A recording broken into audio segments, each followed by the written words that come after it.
שלום, איזה כיף שכולכם איתנו, נעים מאוד. לי קוראים רונית קופר, מפתחת השיטה להגשמת חלומות וליצירת ודאות במציאות משתנה, מנטורית לפיתוח קריירה בדרושים אייל ומטפלת רגשית ותעסוקתית בשיטת LICBT.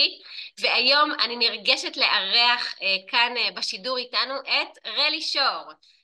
רלי היא יועצת אסטרטגית ומאמנת מנטלית להצלחה, מנחת קבוצות, מרצה ומעבירה סדנאות. רלי פיתחה שיטה שנקראת שיטת המפתח ליצירה מאזורי הנוחות ופיתוח מסוגלות וחוסן. היא בוגרת תואר ראשון בכלכלה וניהול, תואר שני במנהל עסקים ובעלת תעודות הסמכה באימון מנטלי ועסקי בהנחיית קבוצות ובגישור.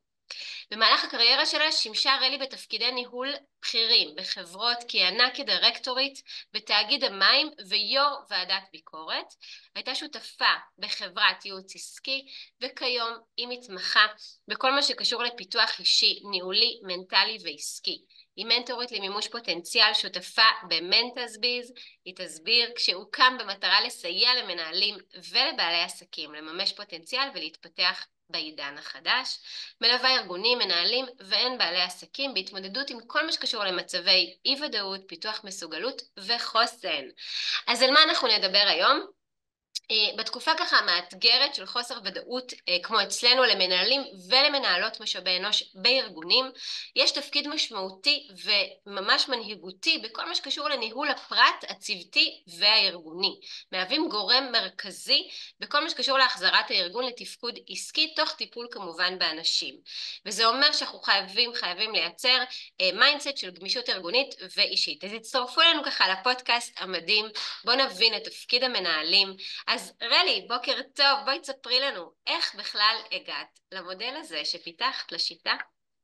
היי, קודם כל תודה שהזמנת אותי, כיף להיות פה איתך, מרגש אותי להמשיך את הפרויקט המקסים הזה.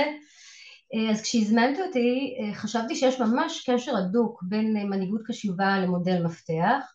אז המודל הזה הוא מודל שמאפשר למנהל לצאת מאזור נוחות ולפתח תוך כדי זה חוסן ומסוגלות. זה ראשי תיבות של מודעות, פערים, תרגול וחוסן. ולמה זה כל כך קשור למנהיגות קשובה? כי בעצם זה מתרכז ביכולת שלנו כמנהלים לראות את עצמנו, את הקולגות שלנו, את העובדים שלנו בפן רחב והוליסטי, ותוך כדי אנחנו מקבלים כלים גם להתמודד בתנאי ודאות וגם לפתח ולייצב את החוסן האישי והארגוני. ועכשיו יותר מתמיד כשיש כל כך הרבה כאוס מבחוץ, היכולת שלי לעשות סדר קצת בפנים ולחזק את תחושת החוסן והמסוגלות, זה נותן לי יכולת להתמודד טוב יותר באי ודאות. נכון, מעולה. אז תגידי, מה הכלים בעצם שמתייחסים למודל הזה שפיתחת? מעולה. אז בעצם אנחנו עוברים במודל הזה דרך 3 תחנות, דרך מודעות, מחויבות ומסוגלות, וכמו שאמרתי קודם, המטרה שלנו לתת למנהל, ואחר כך שהמנהל ינחיל את זה לקולגות ולעובדים, את היכולת לצאת מתוך אזור הנוחות שלו, ותוך כדי התהליך הזה הוא מפתח את התחושה שלו כמנהל שיש לו מסוגלות, ומסוגלות הוא בסיס מצוין לחוסן, לעשות דברים שלא חשבתי שאני יכול או מסוגל לעשות. אז בעצם יש פה הנחת בסיס שאפשר על ידי תרגול לצאת מאזור הנוחות ולתרגל התנהגויות אחרות. אז אנחנו מתחילים קודם כל בשלב הראשון ולייצר לעצמנו מטרה. מנהל צריך להגדיר לעצמו לאן הוא רוצה להגיע, ומטרה יכולה להיות דבר קטן ופרקטי כמו ניהול ישיבת עבודה, ניהול משוב מעצים, ניהול זמן, ויכול להיות איזושהי מטרה גדולה יותר כמו להכניס חדשנות לארגון, לשנות שיטות ניהול. אז אנחנו מתחילים בזה שאנחנו מגדירים את המטרה, והמטרה הזאת היא צריכה להיות עבור המנהל בהירה לו מאוד. אחרי שהגדרנו את המטרה, אני רק אגיד ככה ברקע שיש לנו איזשהו כלי עזר, מין שאלון של ציר התפתחות שממלאים אותו בשלבים שונים של התהליך, וככה בסוף אפשר לראות בעצם נוצר לי איזשהו סרגל מדיד של איפה הייתי ואיפה אני. אז אמרנו, מטרה, בשלב השני אנחנו רוצים להבין את הפערים בין המקום שאני נמצא בו היום בהתנהלות שלי לבין המקום שהייתי רוצה להיות בו. כי הפערים בעצם הם מוטיבציה לשינוי. הרבה פעמים אני תופס את עצמי כמנהל מאוד מאוד אחראי, ואני מתנהל בצורה מסוימת, לפעמים אפילו במיקרו-מנג'מנט, בודק כל דבר שהעובדים עושים, אבל בתפיסה שלי אני רוצה להיות מנהל אחראי שמאפשר גם לעובדים להתנהל לבד ולפנות את הזמן שלי לדברים אחרים. אז הפער הזה בין איפה שאני נמצא לאיפה שאני רוצה להיות הוא בעצם המוטיבציה שלי לשינוי, כי הוא יוצר לנו איזשהו תסכול.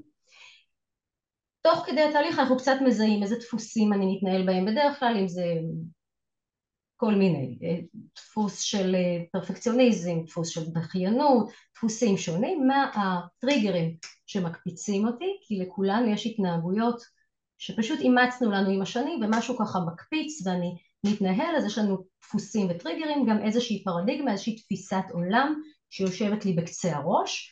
זיהינו, זה השלב שבו אנחנו בעצם מייצרים לעצמנו את המודעות.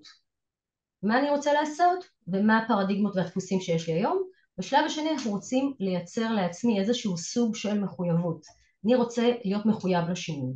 ומחויבות לשינוי היא כפולה, פעם אחת אני מצהיר לעצמי איזה התנהגות אני אתנהג עכשיו שהיא שונה מאיך שהתנהגתי קודם, ובשלב השני אני גם מדבר על איזושהי תפיסה, מה יושב לי ככה בקצה הראש, ואנחנו מצרפים